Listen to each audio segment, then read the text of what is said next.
आप जल्दी वापस आ गए उस्मान। ये बताएं उमर साहब और मलहून खातून कैसे हैं? उमर साहब कबीले में नहीं थे, वहां कोई बात नहीं हुई। क्या मैं खाना लगा दूं? मुझे भूख नहीं है बाला।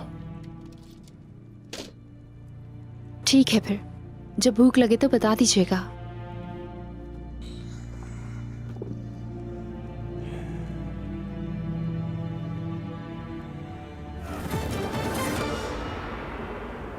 आखिर उस आदमी ने ऐसा क्यों किया?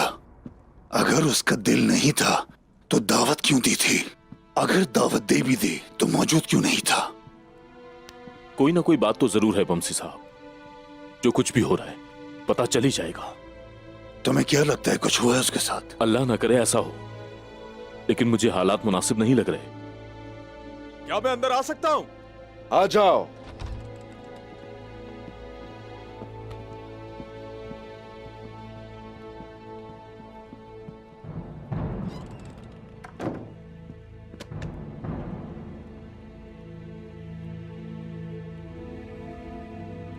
हुजूर, उमर साहब के बारे में एक अहम खबर पता चली है।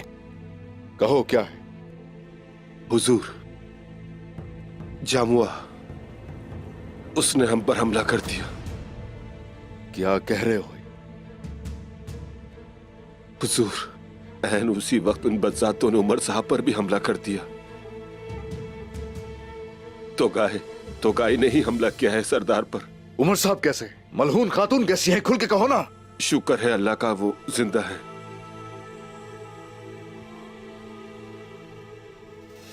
अल्लाह का शुक्र है। शुक्र है अल्लाह का, शुक्र है। हमारा बहुत नुकसान हुआ हुजूर, उन्होंने हमें तोड़ दिया, हमें तबाह बर्बाद कर दिया। मत झुकाओ अपना सर। उनसे खून का हिसाब जरूर लिया जाएगा। उमर साहब के साथ जंग पे जाने वाले सिपाहियों का और काफिरों की जद में आने वाले मासूम लोगों का हर किसी का इंतकाम लिया जाएगा।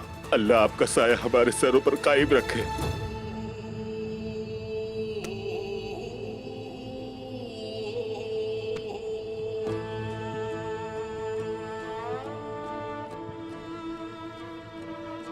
तो गाय के साथ हमने अभी अभी मुआहदा किया है।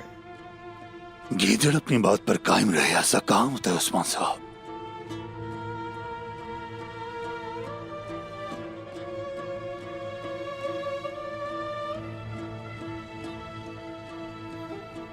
गुप्तो।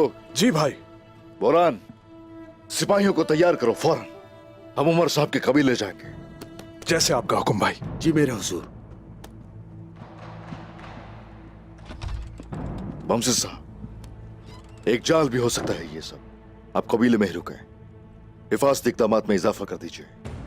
अब ये वाज़ेह है कि तोगाए मुआहदे पर कायम नहीं रहेगा। आप फिक्र ना करें उस्मान साहब, अगर वो यहां आए तो मैं उनके कलेजे चीर कर बाहर लटका दूंगा। गुंदूज भाई, चलिए। चलो मेरे भाई।